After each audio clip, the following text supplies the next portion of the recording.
Hello everyone, welcome to let's study साथ साथ। तो आज हम फिर से एक और ग्रामर का प्रैक्टिस सेट करने वाले हैं। इससे पहले भी मैं इस चैनल पर काफ़ी सारे ग्रामर के प्रैक्टिस सेट्स करा चुकी हूँ। अगर किसी ने उन वीडियोस को नहीं देखा है तो इस चैनल पर जाकर देख सकता है। और हम आज की वीडियो फिर शुरू करते हैं। आज भी हम कुछ क्वेश्चंस को सॉल्व करेंगे, साथ ही कुछ कॉन्सेप्ट्स को समझेंगे। ओके, तो let's get started. First question is, देखिए first question is related to narration. Okay, अब फर्स्ट क्वेश्चन क्या है? स्टेटमेंट है he advised me to keep to the left. देखिए ये अभी कौन से फॉर्मेशन में है, डायरेक्ट है या फिर इनडायरेक्ट है? तो ये अभी इनडायरेक्ट फॉर्मेशन में है और इसे हमें डायरेक्ट फॉर्मेशन में चेंज करना है। ओके, तो इनडायरेक्ट फॉर्मेशन में अगर देखा जाए तो क्या आ रहा है? ही एडवाइज्ड मी।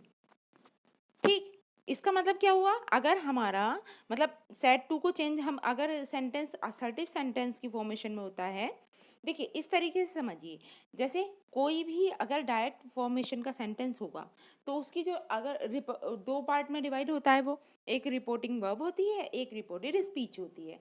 तो अगर रिपोर्टेड स्पीच सिंपल सेंटेंस से रिलेटेड है तो तब हम जो हमारे यहाँ पे सेट टू को जो चेंज करते हैं उसे चेंज करते हैं हम टोल्ड में। ठीक है, और अगर हमारी रिपोर्टेड स्पीच इम्पेरेटिव सेंटेंस की होती है तभी हम एडवाइस का यूज़ करते हैं। तो इस सेंस से हमें क्या पता चल रहा है कि हमारी जो रिपोर्टेड स्पीच होगी वो इम्पेरेटिव फॉर्मेशन की होगी, तभी यहाँ पर एडवाइस आया है। तो हम जब इसे वापस से रिवर्स करेंगे, मतलब इसे डायरेक्ट फॉर्मेशन में पहुंचाएंगे, तो यहाँ पर वापस से क्या हो जाएगा? एडवाइस को किस में चेंज कर देंगे? सेड टू में।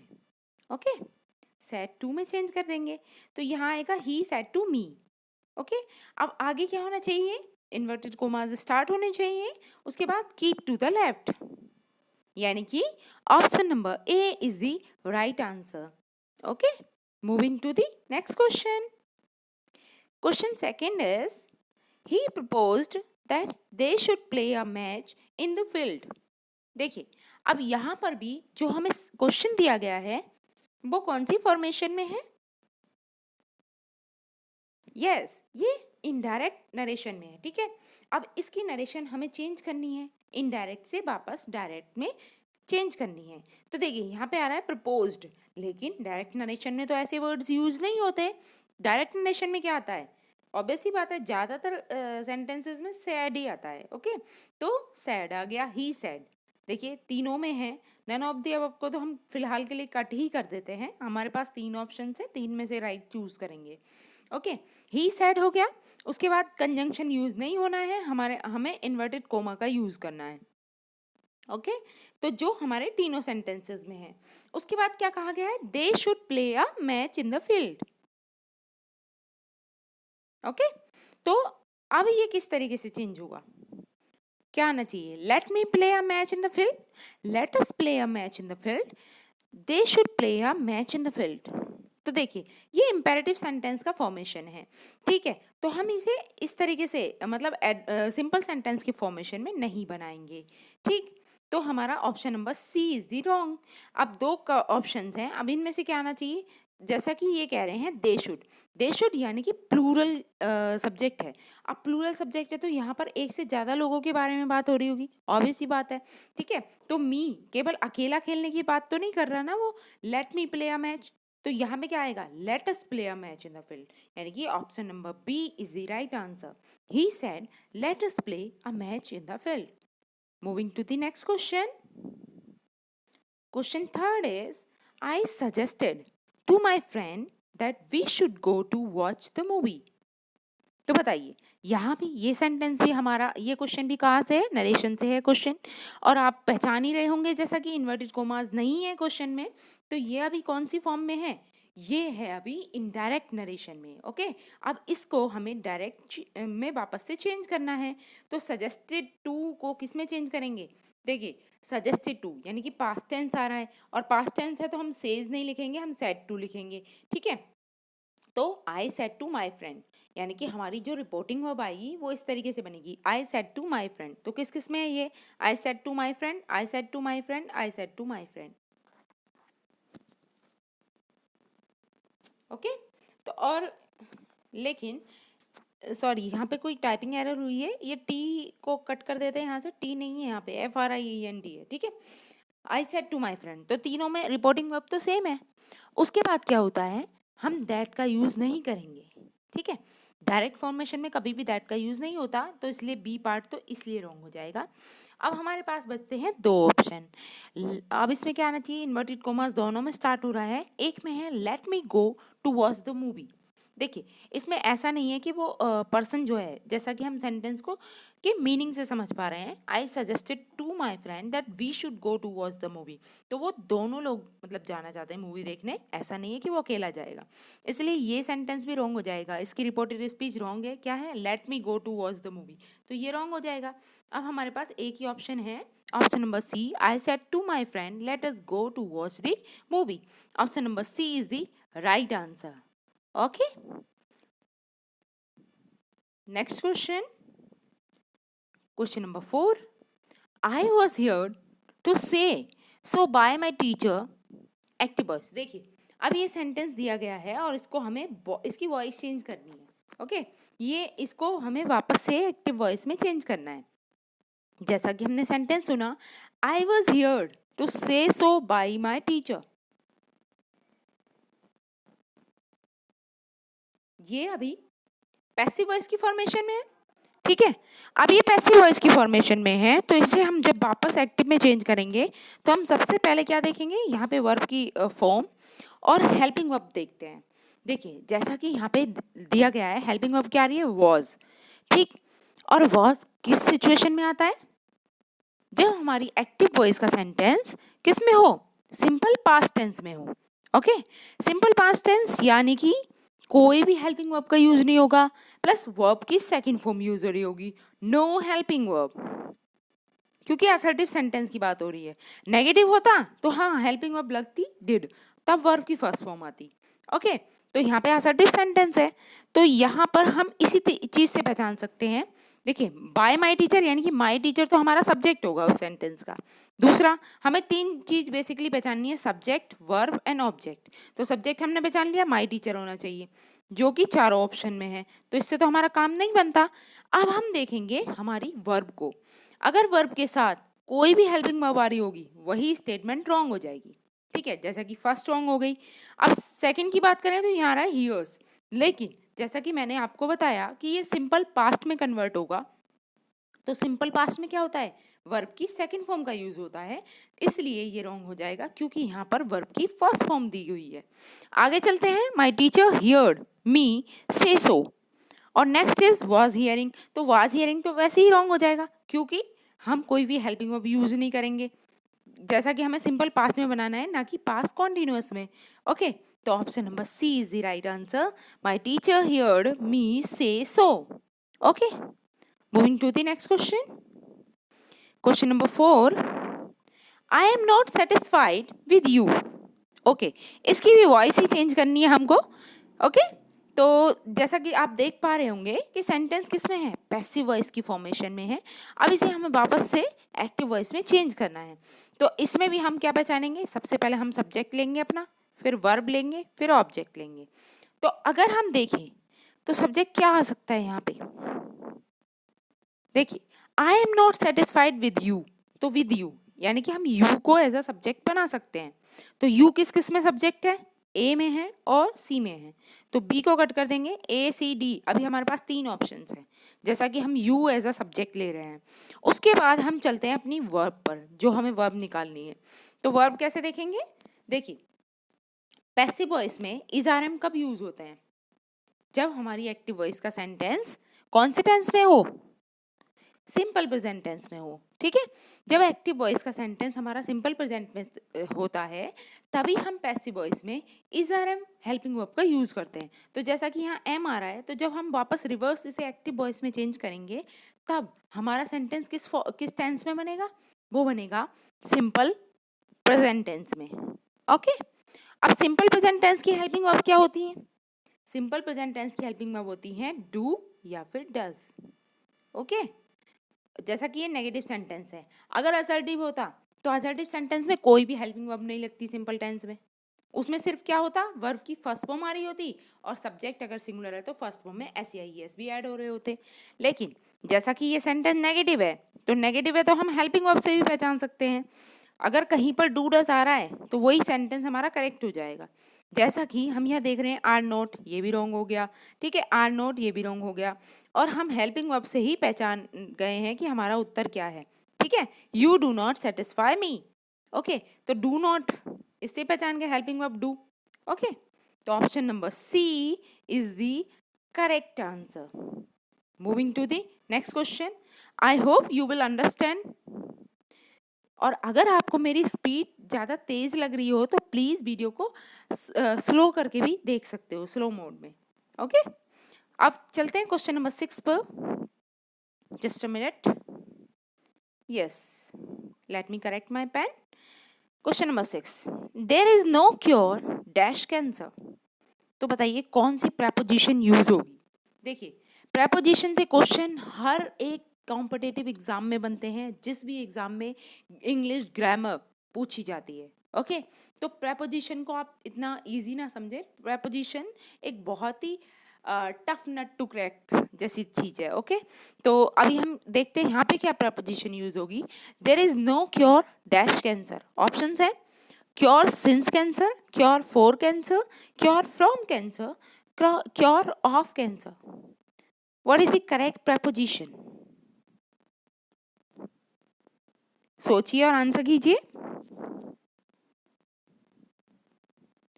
यस, देखिए यहाँ पे क्या आएगा, यहाँ पे अगर हम देखें सिंस तो पढ़ने में ही रॉन्ग लग रहा है हमें, क्योर सिंस कैंसर कभी नहीं होगा, ओके। और क्योर फ्रॉम कैंसर ये भी गलत है। अब हमारे पास दो ऑप्शन है, फोर आएगा या कि ऑफ आएगा। क्योर ऑफ कैंसर होता है, क्योर फॉर कैंसर होता है, तो होता है क्योर फॉर कैंसर, ठीक है। Option number B is the correct answer. Moving to the next question.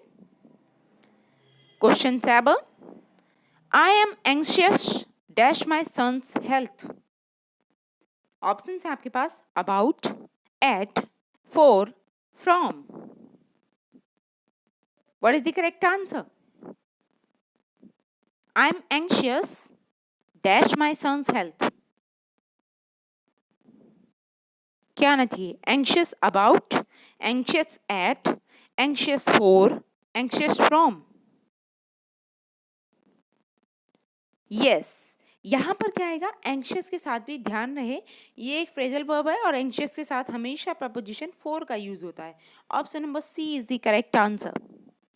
Moving to the next question. Question 8, I am found dash reading books. क्या आना चाहिए? ऑप्शन है फोर, ऑफ, एट, फ्रॉम।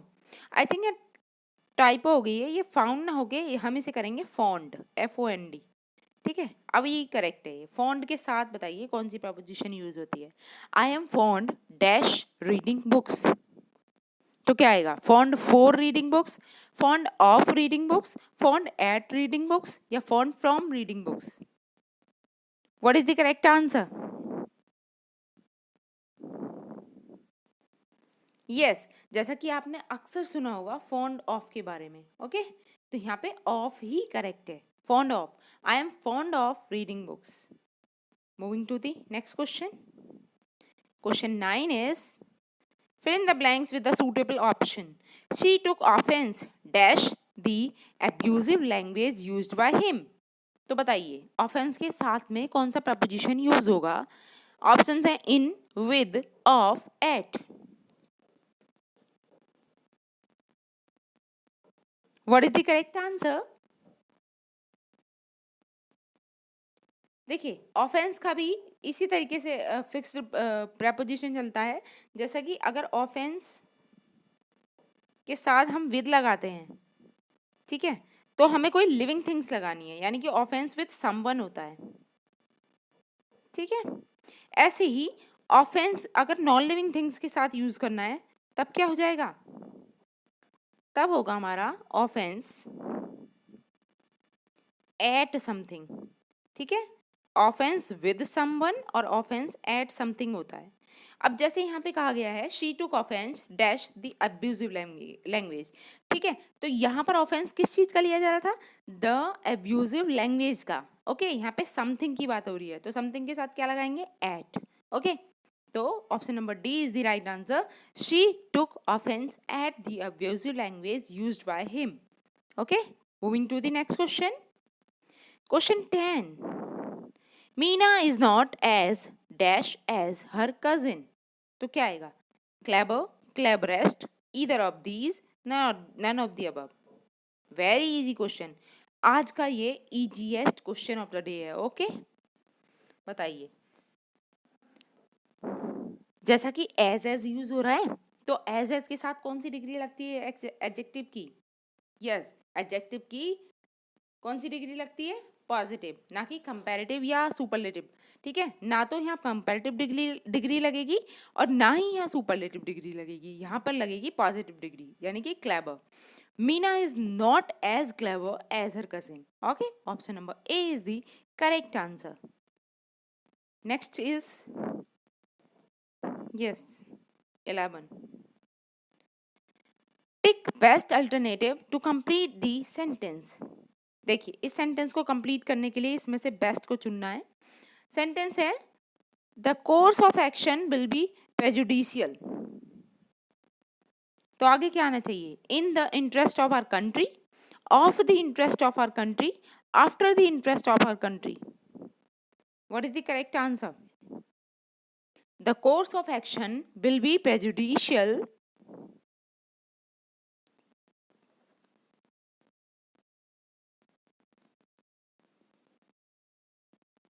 क्या होगा इसका right answer. देखिए, prejudicial के बाद हम कौन सी प्रपोजिशन यूज कर सकते हैं, इन the interest, of the interest, after the interest. तो यहाँ पर जो करेक्ट प्रपोजिशन लग रही है वो इन ही है। Option number A is the correct answer, in the interest of our country. Okay, next 12, there was a picture across at it. Okay, तो देखिए इन दोनों सेंटेंस को मर्ज करके एक सेंटेंस फॉर्म करना है। नहीं, आई थिंक इसमें there was a picture across saw it, आगे क्या आना चाहिए, across a there was a picture, across a picture. बताइए, इन दोनों सेंटेंस को मर्ज करके मतलब जोड़ के एक करेक्ट सेंटेंस बनाना है, तो इन दोनों में से कौन सा करेक्ट होगा या दोनों ही सही है, ये बताना है आपको। Across a there was a picture, across a picture, what is the correct answer. देखिए, दोनों राइट नहीं है यहाँ पर, हम इस तरीके की फॉर्मेशन को गलत ही मानते हैं। ठीक है, option number B is the right answer, across a picture. Okay, moving to the next question. Question 13 is volunteer. देखिए, वॉलंटियर का एंटोनिम बताना है। वॉलंटियर का मीनिंग क्या होता है वैसे, वॉलंटियर का मीनिंग होता है मतलब बिना किसी लोभ लालच के स्वेच्छा से सेवा करना, उसे वॉलंटियर ही कहते हैं कि स्वेच्छा से काम करना। ठीक है, तो अब इसका एंटोनिम बताना है। ऑप्शन है आपके पास, सपोर्ट, डिफीट, कंस्क्रिप्ट या provoke. What is the correct answer, सोचिए और आंसर कीजिए। वॉलंटियर का एंटोनिम क्या होगा, यस द एंटोनियम इज कॉन्स्क्रिप्टेड। ठीक है, कॉन्स्क्रिप्टेड का मतलब क्या होता है, ऐसा व्यक्ति जो किसी एक पर्टिकुलर सैलरी पर काम करता है, मतलब पैसे के लिए काम करता है। Okay, now next is 14, मेलाइन। मेलाइन का एंटोनिम बताना है। ऑप्शन है आपके पास, प्रेज, स्लैंडर, क्रिटिसाइज। तो मेलाइन का एंटोनिम क्या होगा,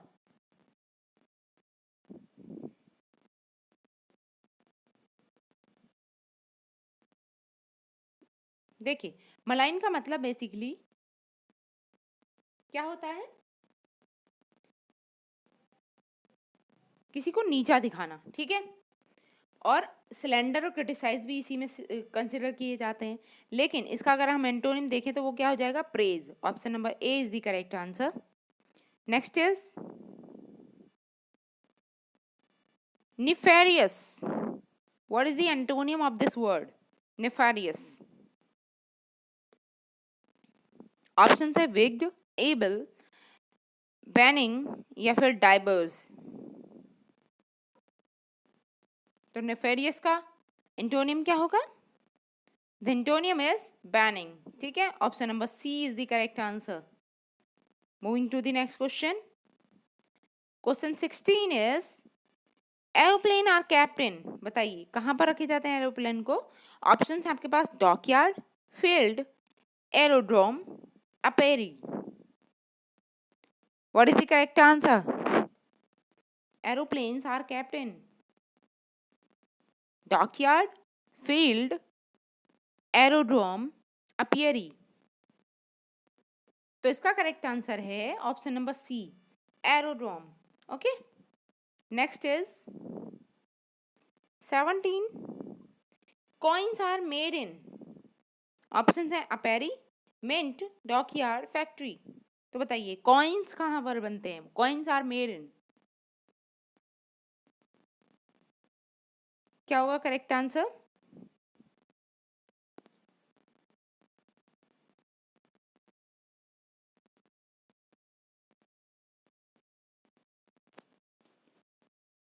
सोचिए और आंसर कीजिए। Yes, the right answer is mint, ठीक है, option number B, coins are made in mint. Next 18 the word fertile means, fertile का मीनिंग क्या होता है? ऑप्शन है आपके पास stealthy, quick, nervous. Fertile, what does it mean?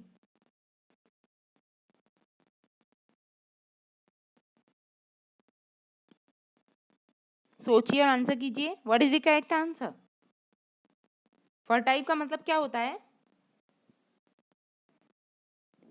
Yes, the meaning is stealthy, ठीक है, option number A is the right answer. Next is 19 which word is equal to apex in the meaning. तो बताइए apex का correct meaning क्या है? Basically यहाँ पर apex का आपको सिनोनिम देखना है, ठीक है। ऑप्शन है आपके पास passion, wreck, zenith, none of the above. तो अपेक्स का मीनिंग क्या होता है? The meaning of apex is zenith, ठीक है, option number C is the right answer. Next is yes question number 20 a dog lives in, one word substitution है। Dog कहाँ पर रहते हैं, मतलब उनके घर को क्या कहते हैं? ऑप्शन है आपके पास kennel, shed, nest, palace. What is the correct answer? जैसा कि आप ऑप्शन से ही पहचान पा रहे हैं, ना तो डॉग पैलेस में रहेंगे, ना नेस्ट में रहेंगे, ठीक है, और ना ही शेड में रहेंगे। इनका करेक्ट आंसर है option number A, canal. Okay, तो आज के लिए मेरे पास इतने ही क्वेश्चंस थे।